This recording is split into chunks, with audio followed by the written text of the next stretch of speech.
Okay, everybody, it's our last station, so let's go to station 4 and let's open it up, and it's on density that you did in 6th grade. With this one, you're going to need a calculator, so you can either get an online one or use the one on your cell phone. So we're going to start out here. We are given, the formula for density is going to be on the formula chart when you take your STAR test on the back of the periodic table. Density is equal to mass divided by volume. So this chart, they've given you the mass, they've given you the volume, so you simply go plug in your mass number, 20, divide it by your volume number, which is 25, and hit equals, and you're going to get a number. So I'm just going to ask Siri, hey Siri, what's 20 divided by 25?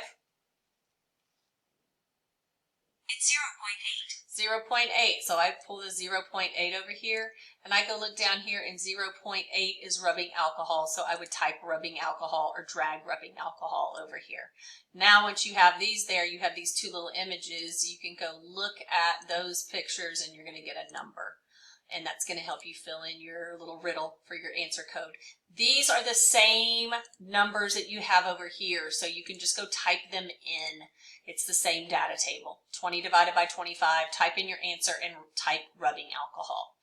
Then you've got some more to do here. Mass divided by volume, you're going to get a density, and then we want to know which one is zinc, so which answer is 7.13 is what's going to identify it. This is the way a word problem might look on the test that you take, and then you have one more answer choice. When you do your exit ticket, you are going to have to find the volume of an irregular object, and I had it around here like a rock.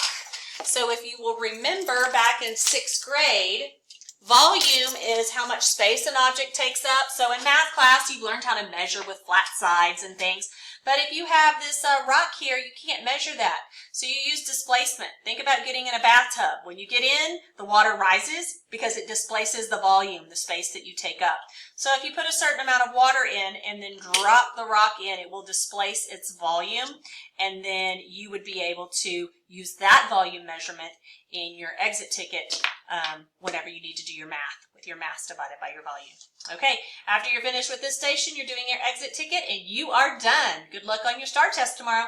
Bye.